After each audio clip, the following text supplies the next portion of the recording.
I'm gonna have leftovers. Hello! Welcome to my new podcast, the Pizza Pals Podcast. I'm Benny Ulich, and you might already know that. With me today, as my first ever guest, is my wife, Sarah Ulich. Hello. Alright, so for the Pizza Pals Podcast, we do exactly what you would expect. We eat pizza. So today I've ordered some Domino's. You like cheese pizza, right? That's pretty much almost exclusively. I'm boring.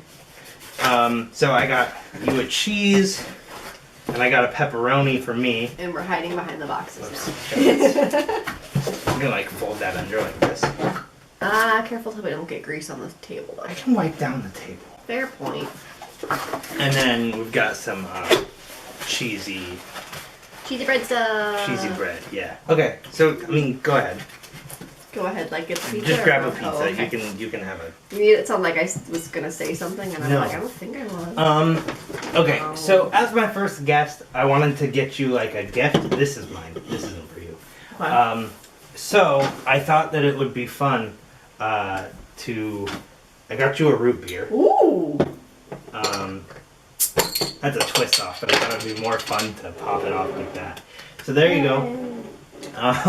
I'm drinking V8 because I don't drink soda anymore. Well, thank you for the root beer. You're welcome. It's bubbly. Ooh, that's pretty good. It's pretty good? Yeah.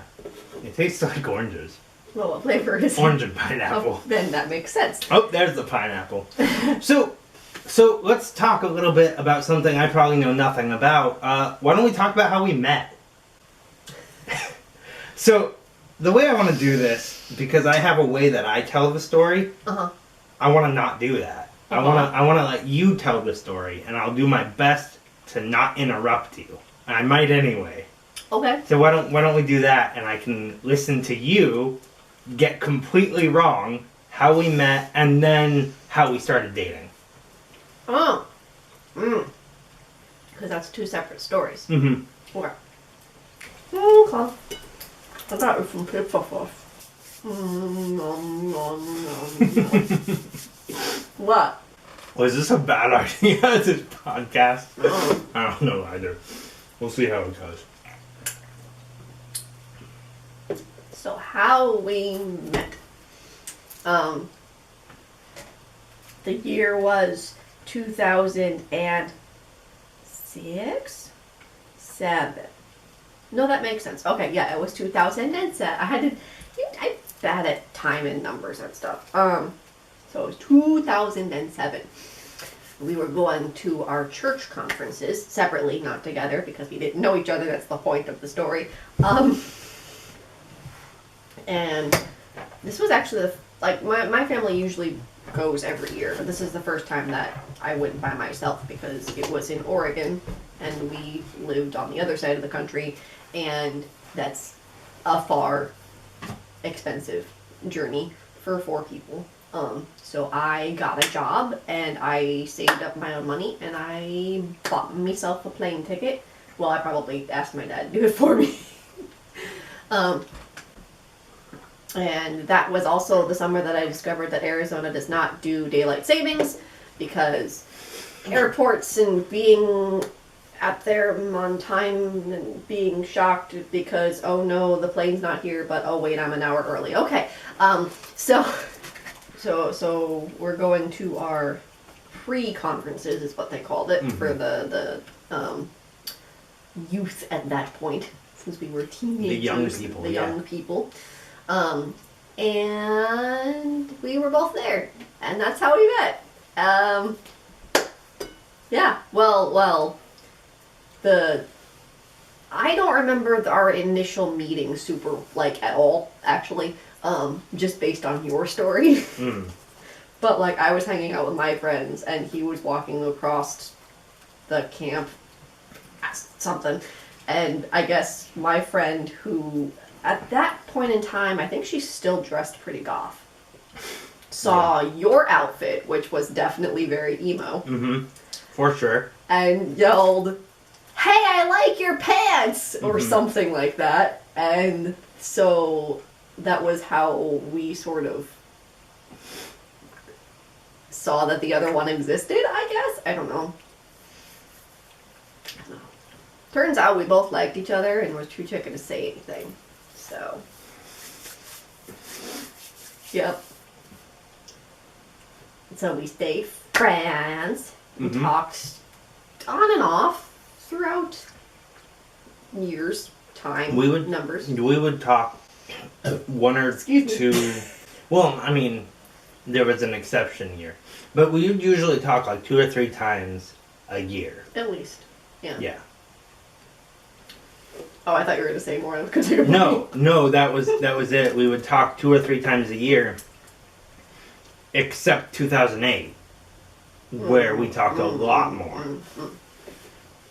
Yeah. That was when I was living in Wisconsin. Yeah, he actually asked me out about the time that I'd figured out that, or not figured out, but decided, like, this isn't going anywhere, I don't need to like him, it's cool, and, like, was trying to make myself move on. So that was a missed opportunity, I guess. I don't know. It probably wouldn't have worked out at that point. Quite frankly, 17-year-old me was not ready for that kind of relationship. Weren't you 18 at that point? Oh, no, not quite. It was quite. right before I turned 18. That makes sense. Never mind. It's a good thing that you said no. That you turned me down. I still resent you for it. Ha ha ha ha. But it's a good thing that it didn't work out. So then in 2000... Here, I'm going to cut you off real quick. Do you want one of these? Yes. Alright, so where were we at? So you rejected me. I don't know where you were going to move past that. I don't want to carry your story. 2011, I was in a servant leadership program again through our church because we do that stuff. We cool like that. I don't know what I'm talking about. What? Nothing. So I was doing a servant leadership program through our church. They sent me to his church, and I came like this close. Like I sat there for a couple of minutes thinking about when I got the call about where I was going. If I should call them back and say, no, you can't send me there, I'll start liking that boy again. So I thought to myself, you know what? It's cool. I can go a month without liking him. No big deal. And how did that go? It didn't work. So the common thing throughout all of this, though, is that I'm better at, in a sense, noticing these things. But so I was, and am less so, but still am to some degree, extremely dense. It's okay. Continue. When it comes to noticing that other people liked me, or just other people in general, like I hung out with like my two of my closest friends in college, liked each other for the longest time, and everybody on campus knew it except me, and I was with them like almost 24/7. It was ridiculous. Like, anyway, I'd never even met them, and I knew. Yeah. Where was I? Oh yes, I'm dense.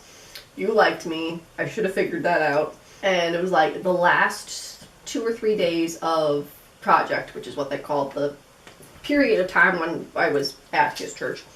We basically had the last 3 days like off because they gave us at least 1 day off like a week because it's a lot of work that they have you do. And you know, you don't want to overwork your essentially interns. Basically, we took Saturday off except for church because you would have church in the morning, yeah, and then after that, pretty much the rest of the day was free. Yeah, free and or like just hanging out with people at the church. So we had like at least 2 days where there wasn't really anything to do, and not anything to do, but less stuff to do. So Friday night, I'm dropping him off at his house because we were working on stuff at church together, and I was his ride. And we pull into the driveway, and we're talking, because, you know, don't want to just kick your friend out in the middle of the conversation you have, like, oh, you're home, bye, and I don't remember, did you just say it? Did it lead into it? I don't remember. I led into it by saying I had a secret. You go, I have a secret, and then you told me that you liked me. And I think I was just kind of quiet for a little bit. Mm-hmm. You were quiet for what felt like a really long time, but it was probably seconds, honestly. But you didn't really reply, so I said something about, I'm just gonna go in now. All right, bye. And I go to walk away. Well, because like I dense and I process things slowly that are surprised. So I was just sitting there like, wait, what did he say? Mm-hmm. What do I do? I basically just a continuous like what loop in my brain. How do I respond to this? And was it you or me that said the thing? That was you. That was me. Okay, look. That was weird. I didn't know what to say, and I got distracted, and because there was an airplane flying by, and I was like, Oh, what? that was That was me. you? That was you, me okay. before. That was like I was gonna tell you, and I got nervous, and I went, "Look, an airplane." That's what. No, I thought you meant the thing where I start to go into the house, and you go, "Wait, do you want a hug?" And I went, yeah. Look, that felt like another rejection. Like, oh, I'm sorry that I don't return those feelings. Will a hug make it better? Which is not what I was thinking. I was basically just thinking, I don't know what to do in this situation. Mm-hmm. How do normal human beings act when someone said that they like you? So I went back in to my parents' house and I went to my room. Yep.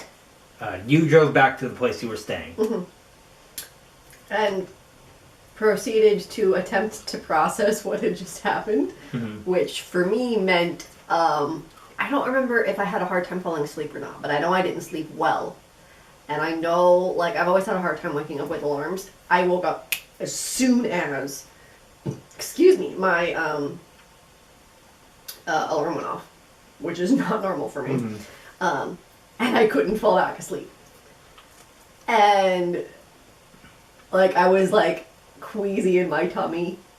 Could not figure out, like, what am I supposed, like, do I like him? Like, what do I do in this situation? Like, am I breaking the rules if I tell him that I like him? What does this mean? Because we lived on opposite sides of the country. And I had liked you for on and off.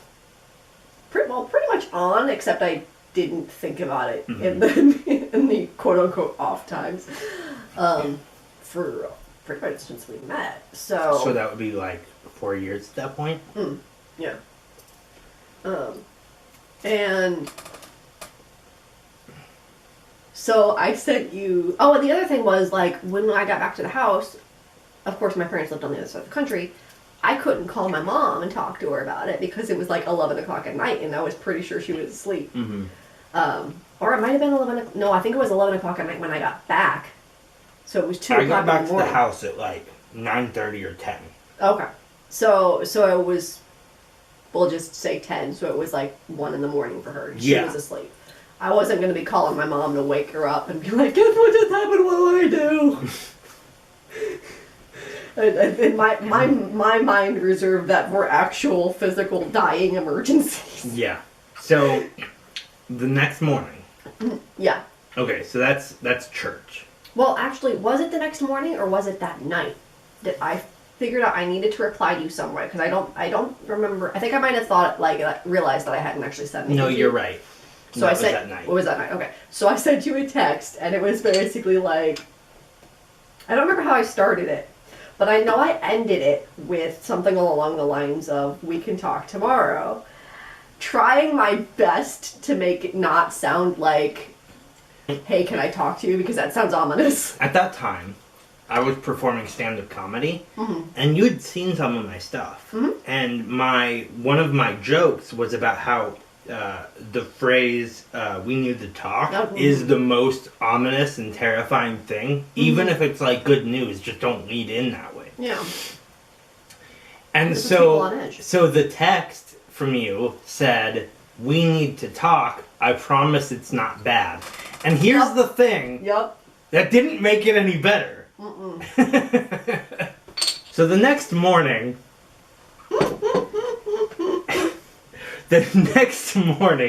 is church. And at that point, I played on my worship team. Yeah. And you were avoiding eye contact. I was trying not to pay attention to you because I want to pay attention to church and what's going on and the music I'm playing, not... In my defense, we were also setting up for the kids to do their vacation Bible school presentation, so I was busy. But you were sitting there in the back pew, and I look over at you, and we meet eyes for just a second, and you quickly just... I'm bad at eye contact to begin with, and then there's this high-pressure situation on top of it. What do you think? What am I supposed to do? You're making eye contact with me now. Because first of all, now I know how that panned out. And second of all, we're having a conversation. It's not like eyes meeting across the room and like, boop. So if I go over there, and I just come look at you, if I just look at you from over there, are you gonna meet eyes with me? Or no, because we have a different kind of relationship than we did then. Okay. Fair. Excuse me. I didn't think about how soda makes me burpy. So after church, there's like a fellowship lunch. I don't know how to just come up to you and say, when can we talk? So you texted me. Do you remember about what you said? I think it was something along the lines of like, hey, I'm going to get the wording way off, but it was basically, hey, can we talk like downstairs maybe? Because I was trying to find a spot where it was going to be private without... I don't know if it was the right time, but the text was basically, meet me downstairs at 1 o'clock. Yeah, that sounds about right.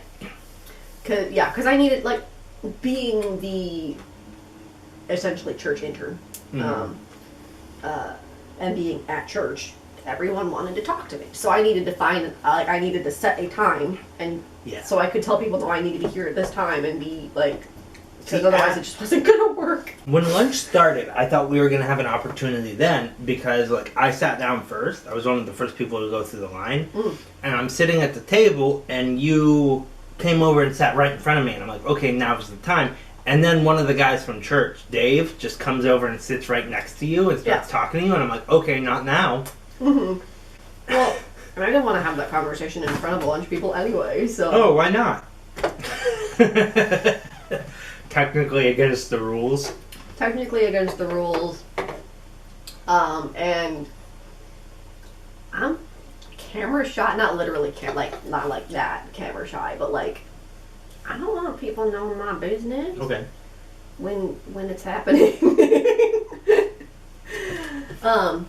I had enough instances of, oh, you like so and so when I was a kid that I didn't want to. You think that, the middle-aged gentleman at church was gonna be like, okay. If it's who I think it was, potentially. Dave? Yeah. But also, I mean, now granted, this was middle school, and an adult in middle school had for fun, and because I'm weird, I had an invisible boyfriend. Oh. And I thought it was kind of a fun, like obviously it wasn't real. I didn't actually think that I had a boyfriend, but like, this guy, every time I saw him, would be like, oh, how's Bob? To the point where, like, I got so sick of it, I finally was like, Bob's dead. Bob's gone. Like, there's no Bob. He died. He's dead. And like, well, I'm glad Bob died, because now I don't have to compete. You imagine I asked you out and you're like, well, I don't think my invisible boyfriend would like that very much. Yeah, no. We've been together since middle school. No. Where were we? Oh, yes. Me. Okay. So yeah, we were going to meet downstairs. So we get down there, and I don't think either of us really knew what to do. Well, I didn't know what you were going to do. I had no clue if you were going to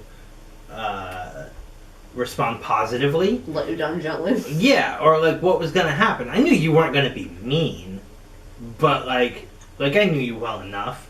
But if I was going to be mean, I would have done it the night before. Yeah, no, I didn't know what was going to happen though. And I like sat down on one end of the table. and was just there like waiting, and you came in and sat on the other end. But I didn't know what to expect, so I just kind of waited for you to say something, and you didn't say anything. You just sat down and said like hi or something, and you just kind of stayed there. So like externally, I was probably just like. Yeah, it was But internally it was like panic, ah! So from there, I think I asked you, like I think I was relatively upfront. I was like, so we're talking about last night, right? And you said yes. And so then I think I just let you go from there. Yeah. But you didn't really know what to say. I didn't. And I don't remember what I said either. I don't remember exactly, but I remember you kind of Yeah. stumbling across, like, I have a response from yesterday. And I was like, okay, this is not going as fast as I want it to. Like, I wasn't like, let's go, you know? But the people was like, dear sir, Yeah. I have considered your I have considered your application. expression of your feelings So as they relate to my life. So I was just kind of like, all right, I'm going to control this conversation now. Because I wasn't. Yeah. So I was like, I like you. How do you feel? And you said, yeah, I think me too. And I think I made a joke where I was like, oh, you like you too? That's good. Self-care is important. Like, I think I made a joke about that, and you laughed, and, like, you're kind of, I think timid's the right word. You were kind of timid and just like, no, I like you, or whatever. And I was like, okay, so what does that mean? Like, do we want to try long distance, or do we just go, okay, we like each other, that's it? And I left that up to you, and you decided we were going to try the long distance thing. And that was pretty much it, right? Because I don't remember my thought process for sure, but it was basically, or it had to have been something along the lines of like, well, we've talked on the phone for hours at a time, and we're good friends, and that worked out fine. Mm-hmm. So we might as well try it. Yeah. So I'm gonna skip ahead a little bit to kind of end this part of the conversation. So we started dating. That would have been like end of July. Yeah. End of July. Yeah. And you came and visited me again in Seattle For Thanksgiving. So that would have been, is that like 4 months? August, September, October, 4, yeah. Yeah. So when you went back home, Yeah. and I know you know this, that's when I bought the ring. Oh, from Thanksgiving. Yeah. For a second, I thought you meant from. I was like, that's not how it went. No. You Not came in and July. visited. You came in and visited. Mm-hmm. And spent a couple days with me and with my family, and spent Thanksgiving with us. You went home, and I just knew I wanted to marry you. So I bought the ring. A few months later, I visited you in January. I visited you here, and then I went back with you to Ohio, where you were in college.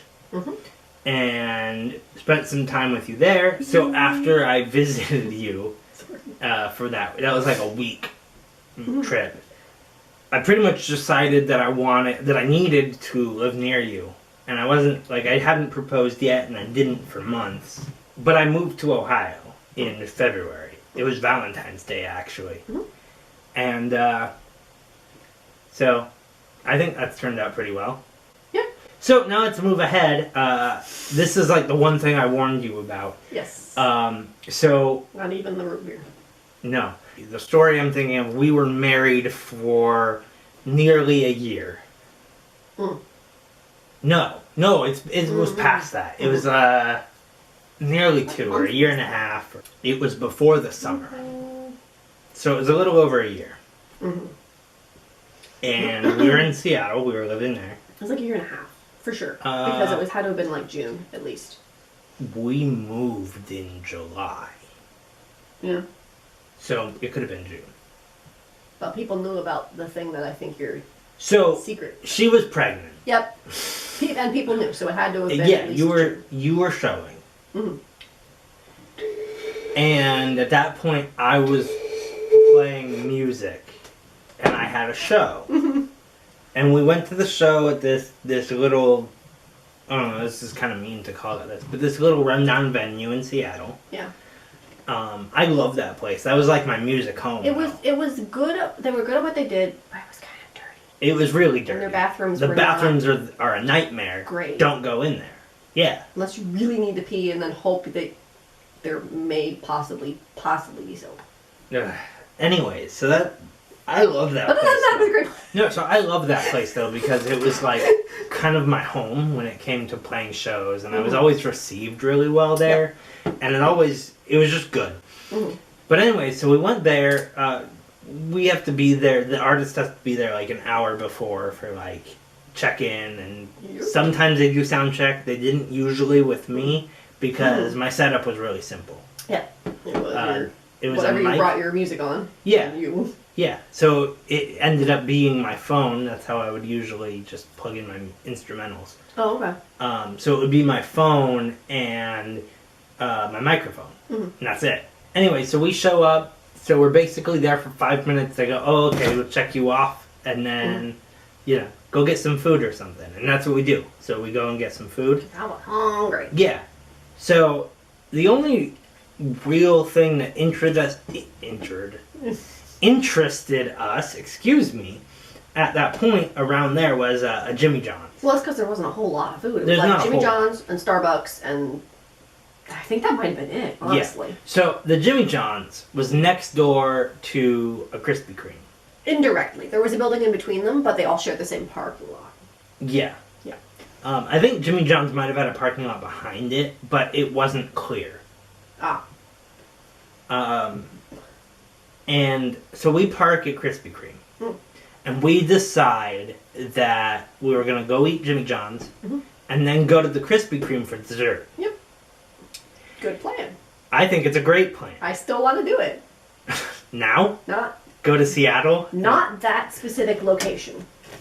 That would just make me So, angry. I know I'm telling this story now, and I'll give it to you in just a minute. Okay. So, that same day... That same day that I was playing, there was a Snoop Dogg concert close by. But what was really the big deal was that there was a Mariners baseball game. You? Which was like in walking distance from, not a short walk, but walking distance from the venue and from where we were from Jimmy John's. / Krispy Kreme. Krispy Kreme. Go ahead. So we get to the parking lot, and we'd actually parked closer to the building that was between the two locations, because I was like, well, it's in the middle, whatever. And where I grew up in New England, and because of the way things are laid out, not every individual building is necessarily going to have its own parking because history and old-timey, wiggly, wobbly roads and stuff that just got paved over and now they're new again. But Seattle is more grade-like, so a lot of places actually have their own parking. This is one of those weird situations where, like, 3 different buildings with multiple businesses in them had a shared parking lot that was kind of separated, but there weren't any like really defined lines. So that's why, in my mind, if we park in the middle, no big deal. Like, we just walk from one to the other. I don't need to move the car because I'm in the same parking lot. Like, why on earth would I do that? So we get out and we start heading toward Jimmy John's, and there's this guy in the middle of the parking lot, just standing there. Occasionally, like, I think we saw him talking to someone when we pulled up, and he's not moving. Turns out he's like a parking lot attendant, because this is a thing people do, I guess, for non-paid parking. It makes sense in paid parking. I don't totally get the... In this situation, it will make sense. But, so we're walking over to Jimmy John's, and he goes, hey, you can't do that. And starts just yelling at us and, like, berating us, like, you can't park here and go over to the concert or the game. I don't remember what she said. But I'm like, we're not doing, like, why on earth does he think we're doing this? Because it's probably because we were of a certain age. Yeah. So, and I do want to say that I understand to a degree why he would think, like, he noticed we weren't walking towards Krispy Kreme. Yeah. Right? So, like, I get it. But you want to know the stupid thing? He was saying that we were trying to go to the Mariners game. Yeah. Which was in the other direction from the way we were walking. I didn't even know that. Yeah. Yeah. Okay. It's down the street. Yeah. So, he is yelling at us and telling us, no, you can't do this. You have to. I think he might have even told us he would get our car towed. Like, that sounds right. Yeah. And he's not letting me get a word in edgewise. I'm trying to explain to him, we're going here to this business in this parking lot, and then going to that business in the same parking lot. We are not doing what you think. He would not let me talk. And at this point... He even asked this question. He said, were you planning on going to Krispy Kreme? And we started to say yes. And then he goes, see, I knew it. And it's like, chill. For just a minute. Yeah, like, we could not talk to him. Like, to get any words out. And I don't remember if it was you or me that was just kind of like, okay, fine, whatever, we'll find somewhere else. Like, we just turned around and went back to the car. Yeah. And we get, I don't remember if it was on the way back to the car or when we get into the car. I just start, like, angry crying. I'm like, I am pregnant and I am hungry. And this idiot will not let me explain to him that I'm trying to get food. Yeah. And so I was so mad that that we were expressing our feelings about the situation to each other. And I said something along the lines of, I'm so mad I could just punch him. We were in my mom's Volkswagen, whatever it was. Starts with a C. Don't like that car. That little blue one, which did have the automatic locks or whatever, but they didn't work. Yep. I'm reaching over to lock the door, which is kind of behind my shoulder, and he thinks I'm going to go punch the guy. Yeah, I thought you were reaching for the door handle. So I I was in the passenger seat, I throw my body over a little bit. You're like, no! And I'm going, no! And I'm like, wait, what? He's like, I don't want you to get in trouble. And I'm like, you actually thought I was gonna... And I start crying She even starts more. crying. And gives me like this devastated look and goes, like you thought I would actually do that? Yep. And I went, I don't know. You just said you were going to and then you reached for the door. You can't blame me for thinking that. So we ended up going to Starbucks and getting like a bagel or something, and I'm pretty sure I got a bagel and a muffin. And it was expensive. We spent as much as we would have on like a places. sandwich. Yeah. It was stupid. But yeah, it's a good thing I don't remember what that guy looks like, because if I ever saw him again, I don't know what I'd do. You go fight him! I wouldn't go fight him, but I would have a very hard time being nice to him. I still get mad. It's like, it's gonna be like residual pregnancy hormones or something. See, that's kind of why I wanted to talk about this today, because like I knew that it would be a fun story. It's one of my favorite stories to hear you tell, because like you still get like... It still makes me angry. Frustrated, yeah. Despite having not a great dinner and not a great experience before that. It was a good show. Yeah. It was a good show. It was one of my better ones, I think. And it was kind of fun because I could tell our son could hear you. Like, he was kicking. He kicked more when you were playing. That's pretty cool. It's gonna end in a minute, but I wanted to figure out like a good catchphrase to end or open with, and I couldn't come up with anything. Maybe I should have been like, Pizza Pals Podcast, a slice of conversation. Thanks for joining us for this podcast.